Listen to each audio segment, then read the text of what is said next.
All right, now we're ready to begin. So welcome everybody to an interview with birder Cherrie-Lee Phillip. Before we begin, a couple administrative things. Everybody is on mute if you're on Zoom. So if you have a question for Cherrie-Lee, you can type that in the chat box. I'm going to ask a few questions first, and then we'll get to your questions.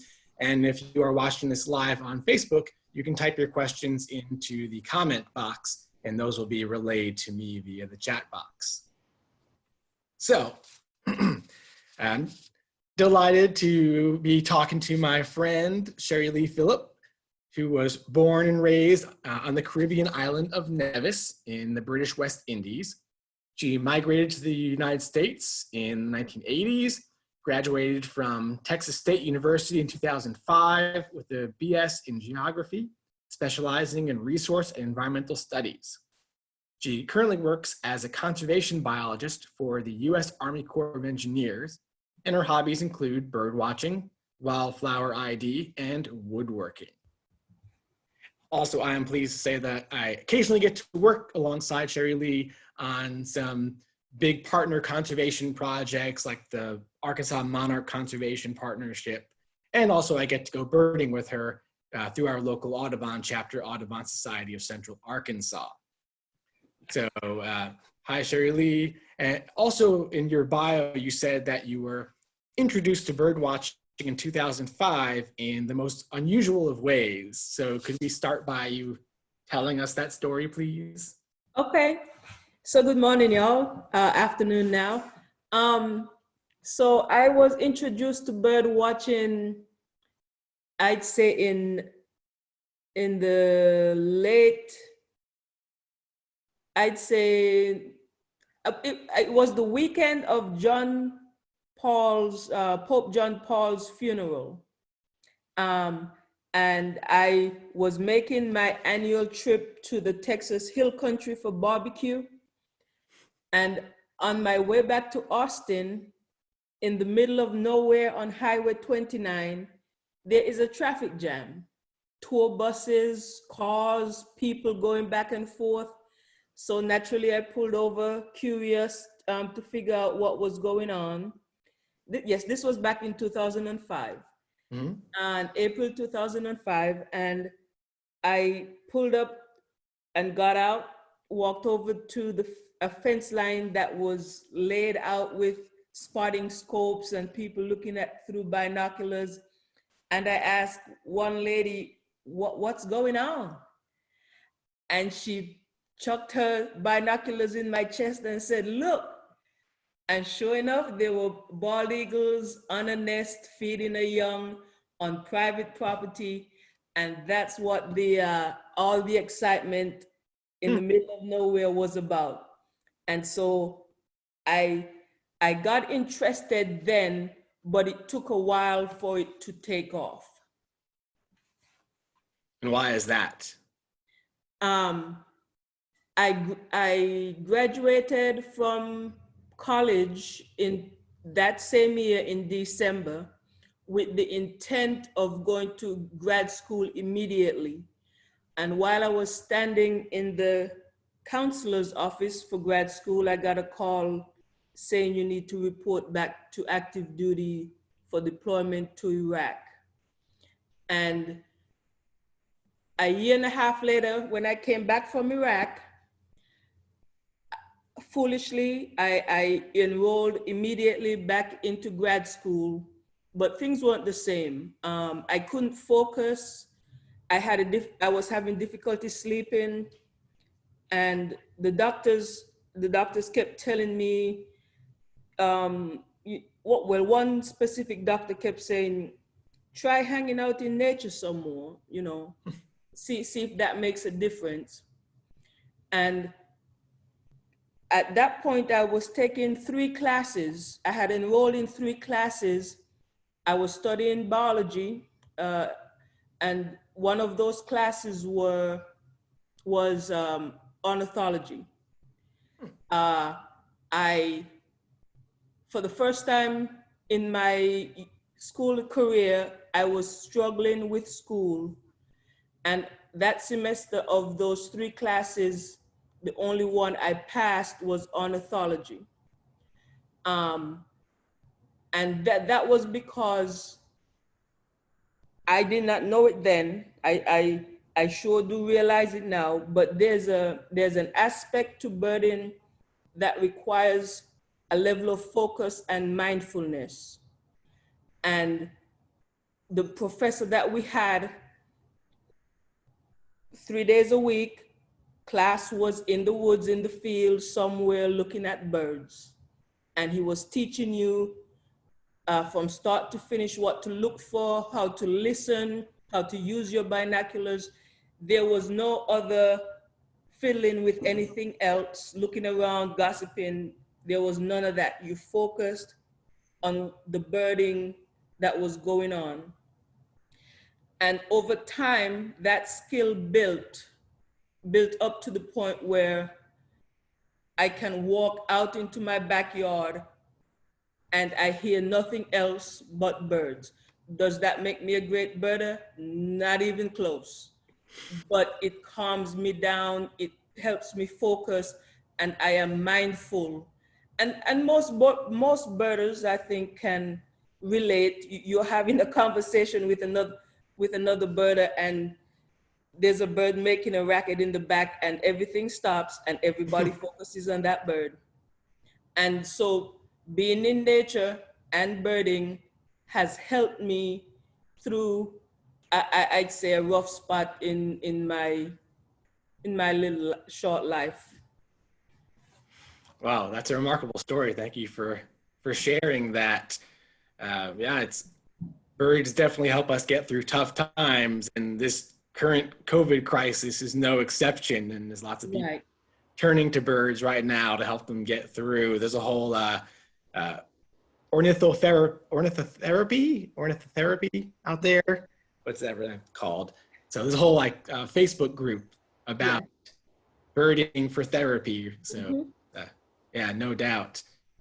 Yeah, I'm glad you had glad you've turned to birds, and I'm glad you had an ornithology professor that was really good and got you excited about birds. I know a number of birders who were interested in the environment and nature, but they didn't hook onto birds until they took an ornithology class. Right, right. So when you do go out birding, where do you like to go in Arkansas? For me, right now, the best birding site is my backyard. And it's not just for this particular instant and what's going on, but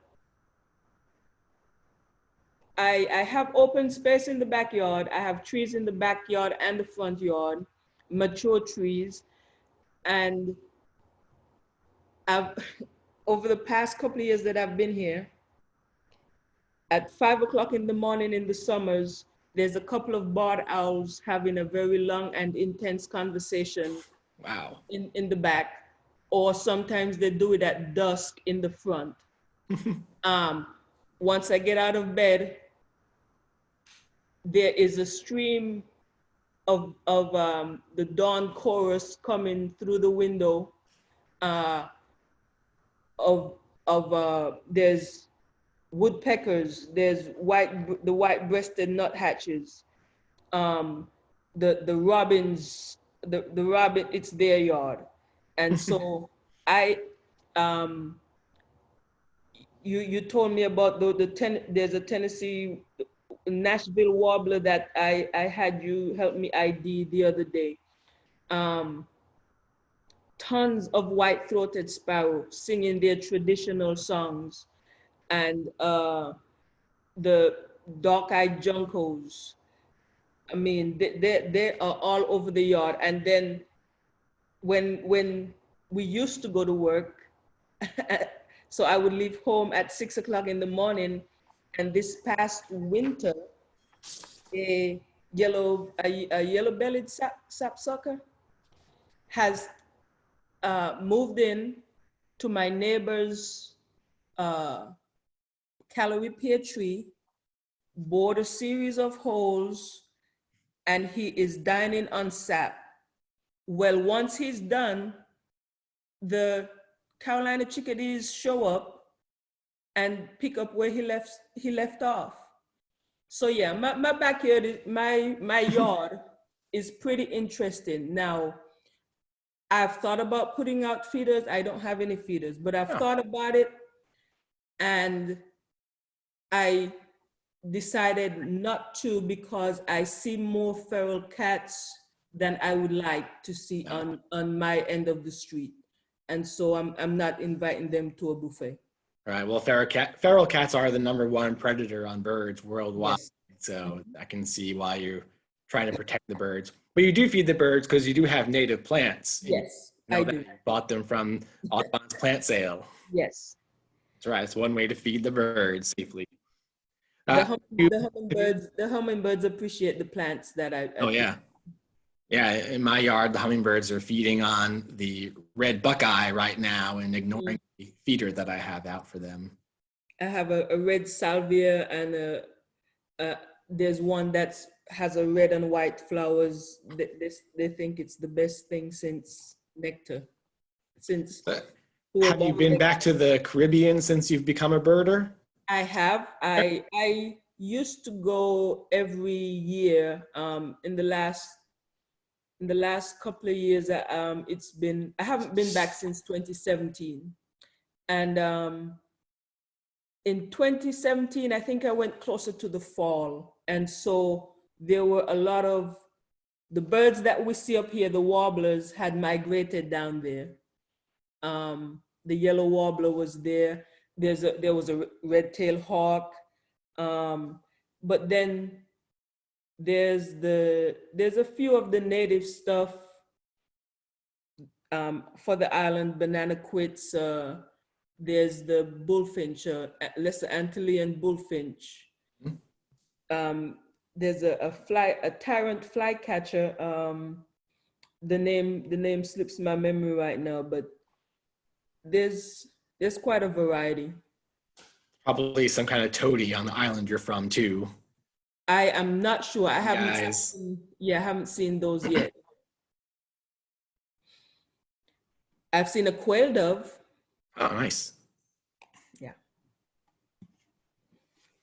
Well, I hope you get to go back again and add to your life list in the Caribbean. Add to your Caribbean. I plan to. I plan to.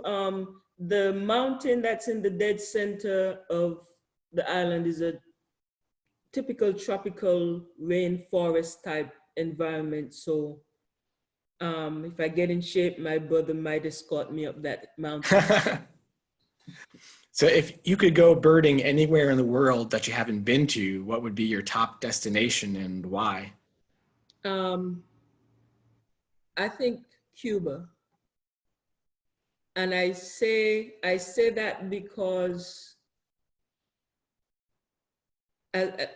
I think because Cuba is so secretive, there's a lot we still don't know about what the diversity of wildlife they have.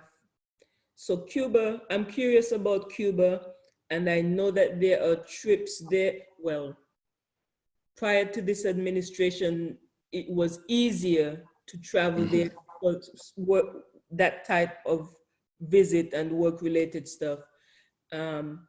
Maybe one day we'll get back to that point, and I'll try and take advantage of it then. Well, some of our birding friends here in Little Rock have been to Cuba, so you can talk to them about it. Okay. So, so beside your first birding experience with those nesting bald eagles, could you tell me about another amazing birding experience that you had, something that touched you, was meaningful to you? Let's see. I think I would go back to birding with my professor in school, and it's not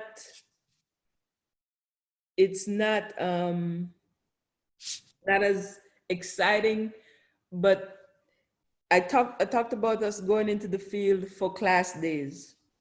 On lab days, inside the building, he would divide the class up in groups of 5 or 6, and he would pass out rotisserie chickens for us to dissect, talk about the bird parts, and at the end of lab, everybody eats the chickens. Whoa. I mean, I think it's better than looking at the real little birds that, that are dead. But so yeah, the chickens, but I, every time at the start of every year, my first birding trip, I've dedicated my first birding trip every year to this professor. Whether it's just in my mind or on Facebook. I've done it on Facebook. I don't know, even know if he's on Facebook, but every time I go and have a good birding trip anywhere, I think of him. Oh, that's special. Wow. So you have a career in conservation working for the U.S. Army Corps of Engineers. Tell us Right. a bit about the work that you do for the Corps, and does any of that involve bird conservation? Yes. The most intense, well, in Arkansas, the interior least terns on the river are endangered. They're on the endangered species list. For now. And so because the Corps manages the river levels for navigation between us and Swapper, we have to make adjustments to accommodate the bird habitat. And they nest on clean, no vegetation on those little islands in the river. Whether anywhere on the Arkansas, down to the Mississippi, into the Mississippi, the terns nest on those islands. So we have to monitor the tern population. So we engage with the local universities to get the terns counted annually. We maintain a contract to keep the islands within the Arkansas River in Arkansas clear of debris. We try to prevent land bridging so folks can't walk across onto the island and crush the eggs or the nest. Try to limit human activity. You can still access the island by boat, and that's the most difficult part, getting people to stay off of the islands during nesting season. So that's one of my biggest projects at work, is making sure we report back to U.S. Fish and Wildlife what we've done and what we found. On a minor scale, I still collect bald eagle data and report it to a database, feed a database on the counts, mostly along the river, but for the Corps of Engineers within the Little Rock, Missouri boundary, we monitor for the bald eagles, golden eagles, feed it in the database, and we do that every January. Well, the bald eagle was taken off the endangered species list some years ago, and that's been a great conservation success story. Now Fish and Wildlife Service is thinking about delisting the least tern, which would have implications for what the Corps does or doesn't do for the least tern. Do you have any personal feelings on the delisting of the tern and what that might mean for the future of the species? Personal feelings, I'll probably keep those to myself, but realistically, if the terns do get delisted, which is what they're talking about now, it's gonna be a 5-year period from the time they delist till when they actually become delisted. Oh. It's gonna be a while.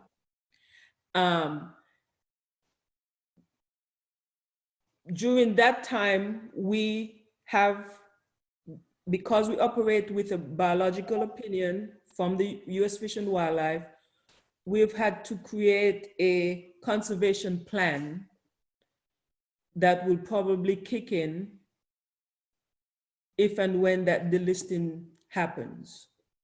So I feel comfortable in saying that if they become delisted, they'll still have habitat that we have probably have to maintain just as intensely as we do now. Okay. That's good. So it's not going to be an immediate end to all core stewardship activities for the lease Tern, and we'll No, sir. get a period of seeing how it goes and possibly reconsidering if there's any trouble for the Terns in the. Right. I think right now U.S. Fish and Wildlife is collecting data from everywhere, that everyone who's been monitoring the Terns over the years, and see where the population stands before they make a decision. And just a reminder to everybody, if you have questions, you can type those in the chat box or in the comment box on Facebook, and I'll relay them to Cherrie-Lee. So you've been birding since 2005. Mm-hmm. Don't claim to be an expert birder, but that's fine. Everyone can enjoy birds however they want to. That's right. Doesn't matter. You don't have to know every bird that's out there by sight and sound immediately. But do you have advice for beginning birders? You're definitely not a beginning birder. You've been birding for a number of years now.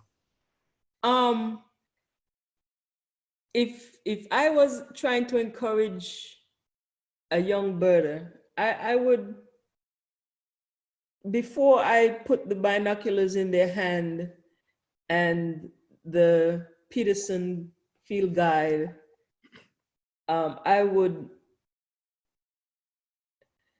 being outside helps a lot. And I'm not just talking about the birds. It helps you understand the connection between the living organisms and critters and plants that you see out there. And when you start making that connection, and it shouldn't be forced, and it shouldn't be forcing anybody into anything, but just chill, enjoy the sights and the sound. And then if you need to determine, okay, I'm hearing the birds, that is a good thing. Do I want to keep hearing them? How can I help to maintain the quality of the wildlife and nature that I'm seeing? How can I help to enhance it and maintain it if you like being outside? Right. So a love of birds leading to a desire to help Right. conserve birds. A love of nature, and then you develop a desire to help the different aspects that make nature the great resource that it is.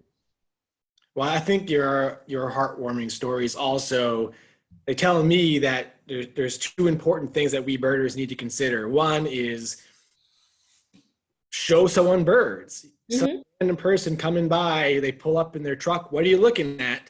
Show them the birds you're looking at. You never know how that's going to influence them. And then it also just really helps to have a good mentor who is there to teach you or show you the birds, be patient with you, because it's hard to learn solely on your own. Right. And sometimes life puts you in positions where you don't expect things to happen.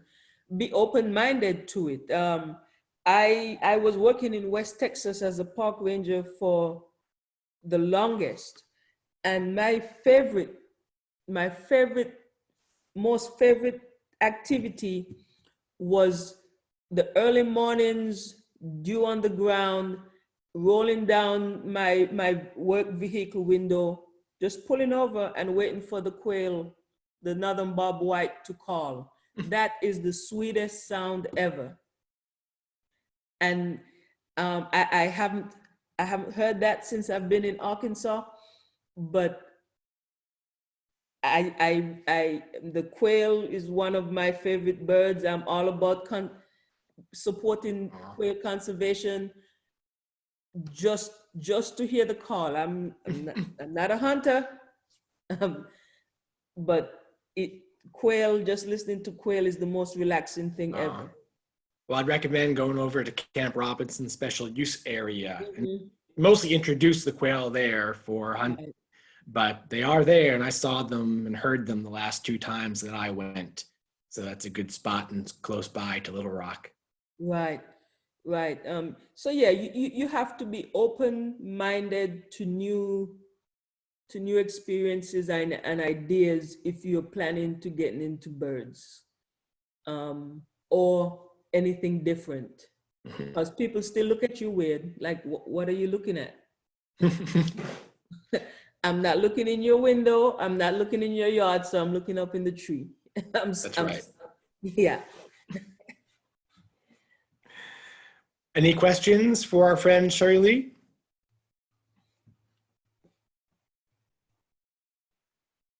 Well, all right then. Cherrie-Lee Phillip, thank you so much for taking the time to chat with me and share your story with all of us. And when this COVID crisis is over, I look forward to birding with you in the field. Okay.